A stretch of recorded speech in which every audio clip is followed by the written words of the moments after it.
Bwana Yesu, nena nasi, kutuhimiza, nena nasi, kutufunza, nena nasi ili tukapate kufuata mienendo ya Bwana yetu Yesu Kristo. Naomba ukapate kuwa pamoja nasi kuanzia mwanzo hadi mwisho wa neno hili, na tutakapolisikia wacha tukapate kuwa watu wa kuyatenda tuliyosikia. Katika Yesu Kristo Bwana yetu tumeamini na kuomba. Na tukae. Bwana Yesu asifiwe. Nashukuru kwa fursa hii tena ya kushare na nyinyi neno la Bwana kama lilivyosomwa kwetu katika Luka mlango wa 22 kuanzia kifungu cha 54 hadi 71. Sehemu hii ya Injili inaeleza kuhusu kukamatwa kwa Yesu Kristo. Wakati Yesu alipokuwa yuko karibu na kupelekwa msalabani, tunaona hili tukio lilikuwa ni wakati wa Pasaka. Yesu alijua muda wake ulikuwa haujayoyoma tu, lakini ulikuwa umewasili. Na ndiposa aliwaambia wanafunzi wake kwamba wakati umefika, wakati wa giza, na ni kwamba Mungu ameruhusu iwe hivyo. Tunamwona Yesu anaenda mahali kando, anaomba, na kabla hajaenda kuomba alikuwa pamoja na wanafunzi wake akiwaelezea yale ambayo yatakayotokea, na alishiriki nao katika kula mkate na kunywa divai, na akawaambia kwamba fanyeni hivi kwa ukumbusho wangu. Na alipofanya hivyo, aliendelea kuwaelezea kwamba shetani ameomba nafasi ili akapate kuwapepeta, lakini akawaambia kwamba mkeshe mkiomba, ombeni ili mtakapoingia katika majaribu yasipate kuwafanya mpate kuzama. Bwana Yesu asifiwe. So alipoelezea hayo akaambia kwamba kati yenu hapa kunaye mmoja wenu atakaye nisaliti. Na hawakuamini, maana walijiona kama walikuwa ni watu wa karibu sana na huyu Yesu Kristo. Walikuwa wametembea naye kwa muda wa miaka 3 akifanya huduma yake. Sasa walijihisi kwamba ni watu wa karibu sana. Lakini Biblia inatuelezea hapo mwanzo kwamba shetani alikuwa amemuingia Yuda.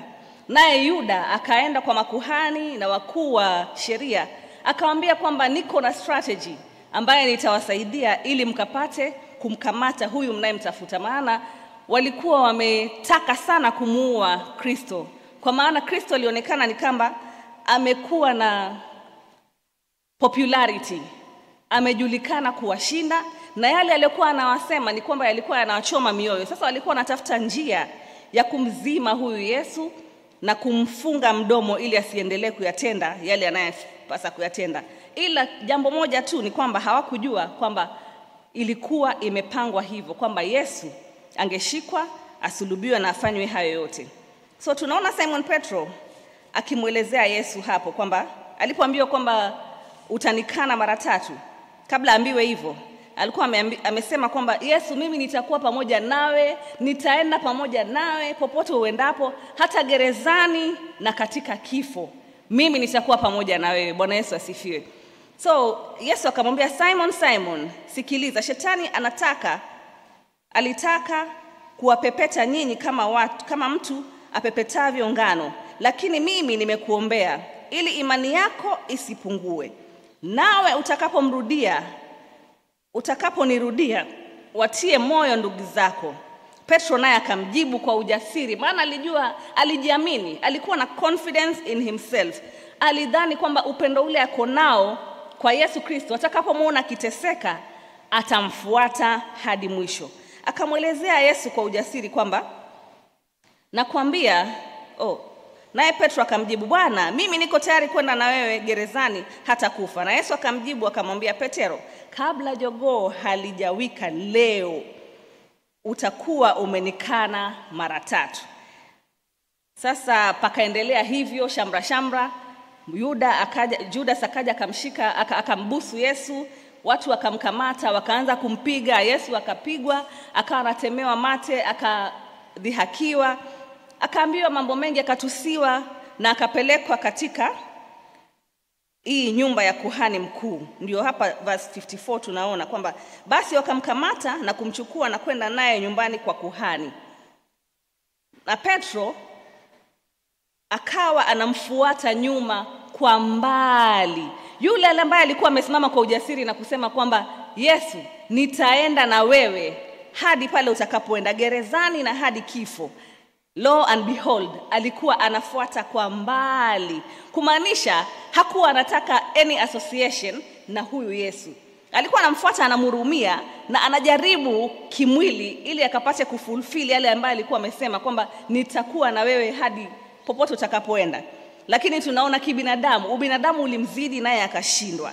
Anafuata kwa mbali pole pole naona kwamba Yesu yuko pale anaenda na yeye yako hapa at a distance anatazama. Lakini pia nampigia makofi huyu Petero, maana ni kama alikuwa na ujasiri. Yeye peke yake katika hii story ndo tunamuona anafuata. Wale wengine 11 walikuwa wapi? So alimfuata Yesu akawa kwa mbali. Na ndipo ilipofika jioni akawa ameketi pamoja na wale wengine. Nadhani Yesu alikuwa kwa mahali pengine, anapigwa, anadhihakiwa, anaulizwa maswali, na yeye alikuwa upande huu mwingine akiangalia na kutaka kusikia, kutaka kujua kwamba ni nini itafanyika kwa huyu Yesu Kristo. Ndipo sasa pakatokea binti mmoja ambaye tunaambiwa kwamba alikuwa ni mjakazi.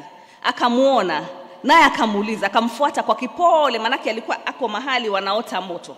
Akamuuliza, "Je, wewe si ulikuwa pamoja na huyu Yesu?" Mjakazi mmoja alipomwona Petro ameketi karibu na moto, akamkodolea macho. Tunapokodolewa macho, je, tunamkiri huyu Yesu ama tunamkataa? Alipokodolewa Yesu macho akaambiwa, "Wewe ni mmoja wao." Lakini Petro akamjibu, "Bwana we, mimi si mimi." Jambo la kwanza kwamba aliambiwa kwamba huyu mtu alikuwa pamoja naye. Petro akakana akasema, "We, simjui." Na baada kidogo, muda ulipoenda, mtu mwingine akamuona, akamwambia, "Huyu anakaa ni mmoja wao." Na akasema, "Si mimi." Jambo la kwanza alisema kwamba simjui. Mimi simjui huyu Yesu. Mara ya pili akasema kwamba mimi si mmoja wao, si mmoja wa wale 12. Mara ya tatu sasa akawa ameketi hapo anaendelea kukaa, akaambiwa, mtu mwingine akamuona, akamwambia kwamba huyu alikuwa pamoja na yeye, yani alikuwa katika hilo kundi. Akasema, hayo ambayo unayosema hata mimi siyajui." Bwana Yesu asifiwe. So nilipoangalia haya ambaye Petro amefanya, nikajiona katika hii situation. Petro naye lakini kabla hivyo alimtazama Yesu. Na Yesu naye akamwangalia back. Yani macho yao yalikutana.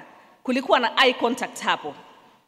Na Yesu alipomtazama, na najua Yesu alimtazama kwa mtazamo ule ambao anatutazama sisi, kwa macho ya huruma nyingi, kwa macho ya kutaka uregesho, not to condemn us, but Yesu anatutazama ili tukapate kurudi kwake. Anatutazama kutukumbusha kwamba yale unayoyatenda si mema. Na alipomwangalia Petro alitoka hapo kwa huzuni sana. Akaenda, akalia, akamlilia Bwana, akaomba msamaha, na Bwana akamregesha. Na akakumbuka yale ambayo alikuwa ameambiwa, Petro, shetani ameomba ruhusa ili kukupepeta. Na anapofanya hayo, utakapoanguka na utakaponiregelea, vuta wengine kwangu. Bwana Yesu asifiwe. Hilo linatufundisha kwamba wakati sisi tunapoanguka, maana tutaanguka. Biblia inatuambia kwamba in this life we will have trouble. And trouble comes in form of temptation.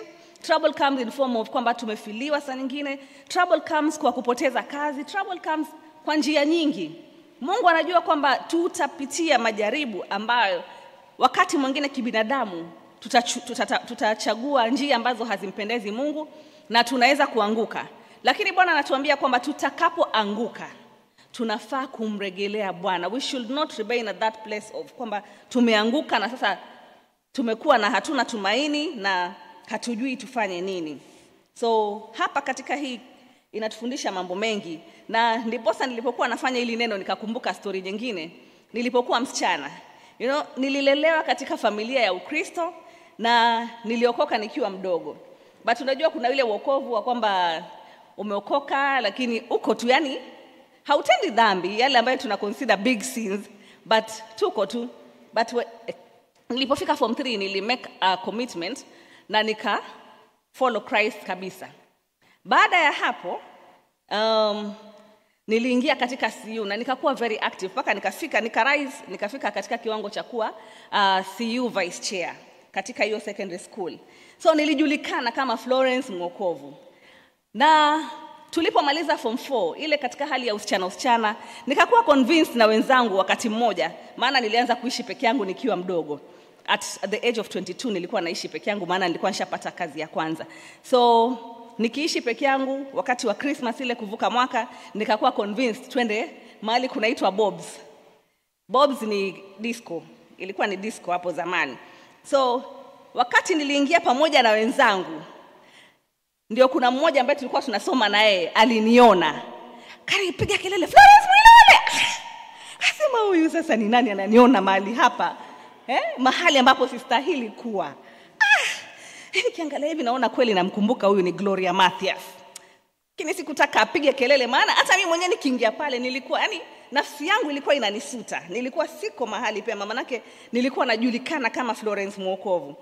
So akaanza kuniambia, Florence, kumbe wokovu pia wanaingia hapa. Kidogo niseme kwamba huyu Yesu simjui. Bwana Yesu asifiwe. So akaendelea tu. Sasa mimi natamani amalize, manake wenzangu walikuwa wananingoja na wanaenda mahali, ni mahali ambapo sikuwa na uzoefu napo. Wanaenda mahali watafute mahali ili waanze kucheza hapo na kuomba kutafuta vinywaji. Mimi nikaanza kuongea na Gloria, sana niambia kwani kondoo pia upotea njia, you know? Yani nika feel so much uneasy. Ni kwamba Yesu yule ambaye alikuwa ndani yangu alikuwa ananisuta nafsi yangu, kwamba yani nilikuwa ni kama wale hizi 3 majaribu haya matatu ya Peter. Wakati anaambiwa huyu Yesu, si wewe uko na Yesu? Akasema simjui. Mara ya pili akaambiwa si wewe ni mmoja wao? Akasema mimi si mmoja wao. Na akaambiwa kwamba si wewe, yani hayo mambo yote, akasema mimi sijui unaongea kuhusu nini. So nilifeel like kujificha na kumkana huyu Yesu. So najua mara kwa mara hata sisi wenyewe tukipiga darubini katika maisha yetu, at one point or another tumejipata katika situation similar ambapo tunasikia kumkana huyu Yesu. Yani unaonekana kabisa, sura yako inasemekana kwamba wewe si mwanakwaya Cathedral, unasema mimi Cathedral uliniona wapi? Yani unatamani kusema kitu kama hiyo. So neno hili linatufundisha sisi kwa unyonge wetu. Yani hivi vita vyetu ni vikali, maana Bwana alituambia kesheni mkiomba. Na Peter alielezwa na Yesu kwamba haya yote yatatokea ili ajiombee. Na Bwana alijua kwamba ataanguka, na aliambiwa utakapoanguka na utakapoamka, naomba ukapate kuvuta wengine. Na hivyo ndivyo tunavyoambiwa sisi ambao tuliokuwa katika dhambi, tulikuwa tumeanguka, na Bwana akatuhurumia na akatuvuta na akatuleta ndani. Leo hii anatuambia kwamba tutakapoanguka na tumeinuka, tukapate kuvuta wengine waingie katika hili kundi la Kristo, tusibaki pale chini. Bwana Yesu asifiwe. So Mungu aendelee kutufundisha ili tusikuwe na kujiamini kama vile Petro alikuwa na kujiamini, akisema kwamba Bwana, mimi nitafanya nini? Nitakufuata popote hadi kifo. Ni sio kwa nguvu zetu, bali ni kwa nguvu za Mwenyezi Mungu na kwa nguvu za Roho Mtakatifu ndio tunaweza kupigana hivi vita. So ninakumbuka nyimbo ambayo inasema hii, mteteeni Yesu, vita ni vikali. Nguvu zetu za mwili hazitatufaa. Maana ilifika wakati Petro alijaribu kutumia nguvu zake za mwili. Alishika upanga na kata mtu usikio, na Yesu akalirudisha akamwambia no, hatuhitaji kutumia hivi zile zana za vita, bali tunafaa kuruhusu huu muda utendeke. Na ndio sisi sasa tusijaribu kushinda majaribu na kushinda maovu kwa kupitia kwa nguvu zetu wenyewe, bali tukapate kumtazama Kristo. So tunajifunza nini kupitia kwa haya majaribu ya Kristo? Ni kwamba nguvu za mtazamo wa Yesu Kristo, mtazamo wa Yesu Kristo uliojaa na upendo na kutukemea sisi, unabadilisha moyo wake Petro na kumpelekea kulia kwa uchungu na kutubu kwa dhati. Bwana Yesu asifiwe. Yesu atakapotuangalia sisi wakati tuko katika hilo shimo, wajua kuna kuokoka na kuna kuendelea kutubu kila wakati. So utakapojipata kwamba wewe kama mwokovu umeingia katika shimo ambalo halistahili, mtazamo wa Yesu Kristo usikufanye kusikia kuhukumika.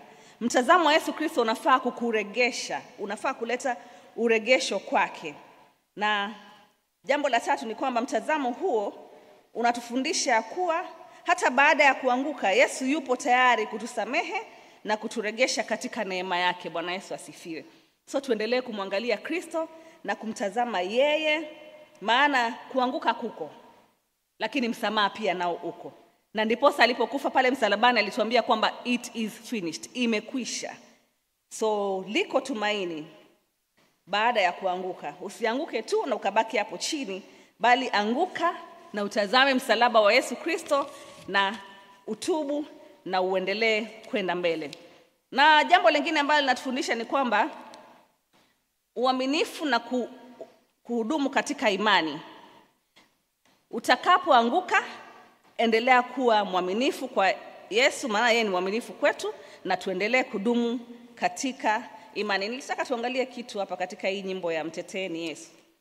Inatuambia kwamba mteteeni Yesu, mlio askari, inueni beramu mkae tayari, kwenda naye vitani sisi hatuchoki, hata washindwe pia yeye amiliki. Mteteeni Yesu wenye ushujaa. Verse 3 inatuambia nguvu zenu za mwili hazitatufaa, ila silaha ya Injili vaeni daima, kesheni mkiomba msirudi nyuma. Bwana Yesu asifiwe. So kama Peter tunahitajika kukesha kuomba, maana majaribu yatakuja.